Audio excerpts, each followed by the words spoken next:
and welcome to another episode of Community Conversations. I'm Char Freedburg, and today we're speaking with the Laurel Lions Club. They have been a staple in the city of Laurel for more than 90 years, with a mission to be the global leader in the community to provide humanitarian services by improving the health and well-being of others, and to encourage peace and international understanding. We are very fortunate to have the president of the Laurel Lions Club, Danneman, with us today. Thank you for being here. Thank you for inviting me. This is a pleasure to be here today. It's a pleasure to have you here. So can you tell me a bit about the history of the Laurel Lions Club? Sure. The Laurel Lions Club was actually chartered in 1932. So we've been around now coming up on our 91st year. Congratulations. And, I think we are really the oldest service organization in Laurel. Wow. But Lions actually started by Melvin Jones in Chicago, who was a businessman in 1917. So it took the Laurel Lions Club 15 years after that before we were actually chartered. But Melvin Jones saw a great need to do more in communities, and so he gathered a lot of local business people, started Lions Club, and then in 1924 at the first international convention in Chicago, Helen Keller was the keynote speaker. And that's when Helen Keller actually challenged the Lions to become Knights of the Blind. In California, Berkeley Lions formed the first scout troop for blind boys. With their peers, they explored the outdoors and learned citizenship. Lion George Ahern served as scoutmaster for many years. And from that point forward, that became the rallying cry for the Lions. And so when you see a lot of things going on with Lions Clubs about vision research and eyeglasses and collections, and working with the Wilmer Institute in Baltimore, leader dog programs, when you see all these things, all of that was because of the enthusiasm that Helen Keller brought to the table. And it remains the rallying call for Lions today. That's incredible. So can you tell me a bit about the membership opportunities? Sure. The Laurel Lions Club, we have lots of different membership opportunities, but I'm an active Lions Club member, and our dues are not expensive. We pay $135 a year, but there are different memberships, like for students and family memberships that receive additional discounts when they take advantage of those memberships. And the dues actually pay for all the Lions Club administrative fees. That is a beautiful thing, because that allows us, even though we have to pay district dues, which were part of 22C district, and we also pay international dues, what remains for the Lions Club pays our overhead administrative costs. So you can be sure when we do any of our fundraising, 100% of what we make from those fundraisers goes back into community activities. That's amazing. I love that a lot. So what are some of the local, district, and international programs that the Laurel Lions Club supports? Well, local activities are really great. We have a wonderful mayor. We've always had wonderful mayors in the city, and the city are so helpful because we partner with the city on a lot of activities. For example, if you've ever taken your children for the Easter egg roll down at Goody Park, or you've taken part in Santa with a Badge program, or the Halloween party, which we call Spooktacular, or the 4th of July fireworks. The Lions are very involved with the city in supporting those activities. We give to fire departments and rescue squads, both in the city of Laurel and in Maryland City, which is unincorporated, but we do support them as well. Lots of activities in here. We're collecting eyeglasses, hearing aids, and a program that was handed off to me 4 years ago that was fledgling was a program with Trex, which is the largest recycler of soft plastics, plastic materials, where they make polywood furniture, things like that, really durable outdoor furniture. And so we started collecting this plastic, and we've been able to donate to the city of Laurel 8 park benches now. So if you're walking along the trails or you're sitting someplace, look on the back of the bench. If it's a nice vintage lantern brown and it has a plaque on the back, it'll say it's donated by the Laurel Lions Club to the city of Laurel, chartered 1932. So take some rest on the bench and know that the Lions are out there. But we've collected food for pantries. We've collected food for pets that we've donated. We support childhood cancer programs at the district level. At the international level, we support when there's catastrophes. We'll send money for all these storms and things that are going on to donate extra money. We support a leader dog program, which puts companion dogs in the hands of people that are legally blind. And gives them so much more independence. We also have done things like, those are some of the main programs that we do.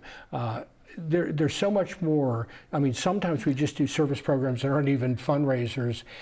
When somebody called me up, it was a great story, but they called me up and they said, we have so much good clothing we want to donate. And I wanted to, and they said, can you help us get rid of it? And I walked into this room and it was huge and it was stacked from floor to ceiling with boxes that went from 50 to 80 pounds. Oh my and gosh. there was over 80,000 pounds of clothes, and we donated it to Royal House International, which is right here in Laurel, because I knew that everything they received, they give away for free. So we didn't want to put it in other places that resell. We actually, partnered that thing, started it off. And so I like to put deals together too, because I'm still an entrepreneur, and there's lots of ways to help other people. I really like that. So what do you see about the future of the Lions Club? Future of the Lions Club over internationally, because the Lions are 1.4 million. It's the largest service organization in the world, over 200 countries. And in many foreign countries and in very rural areas, Lions Clubs are prospering. In fact, I read recently that one of the largest Lions Clubs is in California with over 400 members. Wow. But in Laurel, we have 14 members, of which about 6 or 7 are active. So the day of the business leaders doing it, because the box stores have taken over and the internet's taken over, a lot of people that were the business leaders don't exist here anymore. And so we look for membership to come from our community, and we want people of all different cultures to be part of the Lions Club so we can serve our community better, because we may not necessarily know what the Latino community needs or the Asian community needs or the Black community. We may not know. So if they're part of our club helping us, we can discover what needs to fill. My wife always says, find a need, fill a need. Wherever there's a need, there's a line. Our motto is we serve. So I think the future for Lions Club could be very great if people realize maybe you don't want to join a club or organization, but there's volunteering opportunities all the time. Students need community service.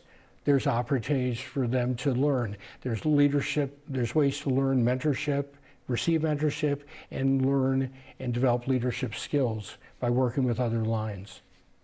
That is definitely something that students should look forward to for student service learning hours. So is the Laurel Lions Club a nonprofit organization? Yes, we are legally, Laurel Lions Foundation is a 501c3, so anytime you want to make donations to the Lions Club, you can use our P.O. box in Laurel, which I'm sure they'll display near the end somewhere. But you can always donate and know that your donation will be acknowledged and you'll receive a letter of your donation. But yes, we are a 501c3. Good to know. What has been the most satisfying thing to you about being a member of the Lions Club?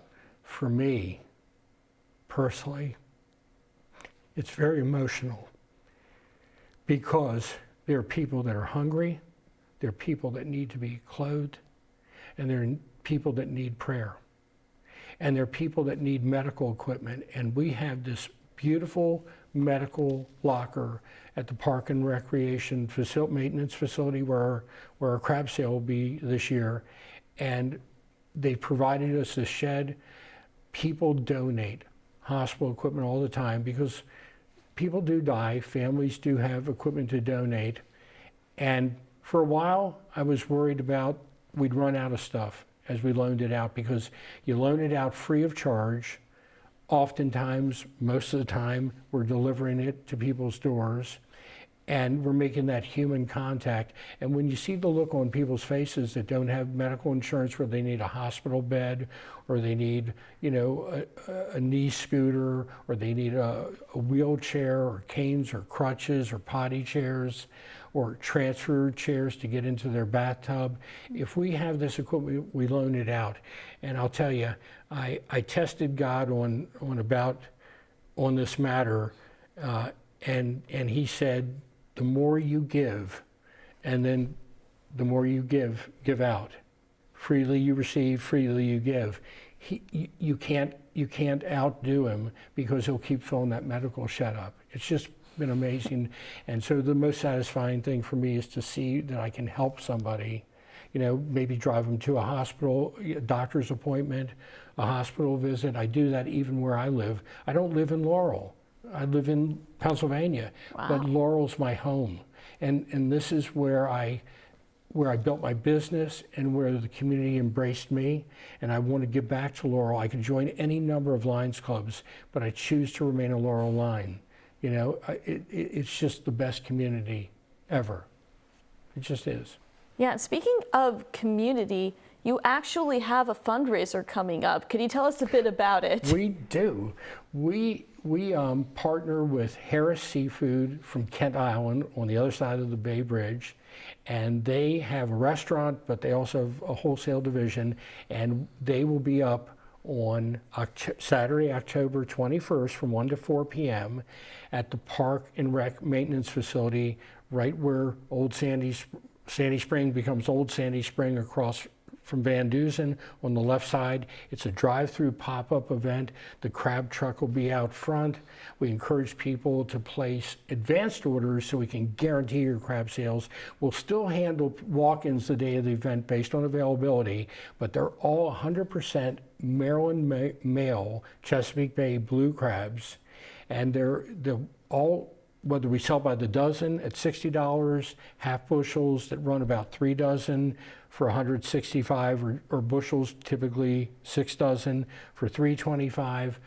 You're going to get great steamed crabs, nice, plump and full, and there'll be a mix of small, medium, and large crabs. And the day of the event, we'll receive your soft plastic if you want to donate it, your aluminum cans, which I scrap and then give that money back to the Laurel Lions Club so we can use it for other community service projects. You can drop off eyeglasses, use cell phones and hearing aids, medical equipment. We'll take all that today. And please bring a little cash, because we do have a 50-50 cash drawing, and the last winner happened to be somebody that simply bought a dozen crabs. You don't need to buy tickets, but they're $1 each, 3 for 2 or 7 for 5, and you can use that combination and buy as many as you want. But somebody walked away with $200 in July, which was half of the pot. So I'm sure they were very happy to receive that. Put your parties together. This is a great time. I'm going to take several bushels home, and we're going to seat 18, 20 people at our house for crabs and other buffet food, and make a night of it and support our Lions Club. I pay the same price that you do for crabs, because it all goes back for our charity. Of course. So please come out and support us. And if you have a heart and you want to volunteer, we could use some extra volunteers the day of the event.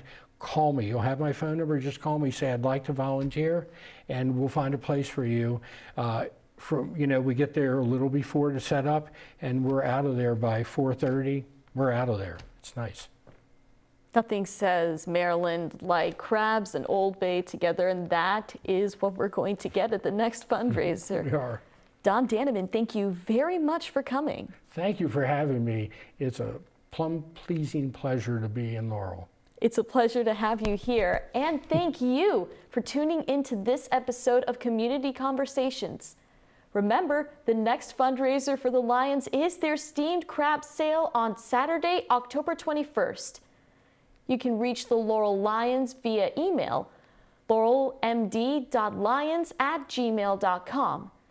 For more information about the Laurel Lions, visit their website at eclubhouse.org/sites/Laurel_MD. I'm Char Freedburg for Community Conversations. See you next time.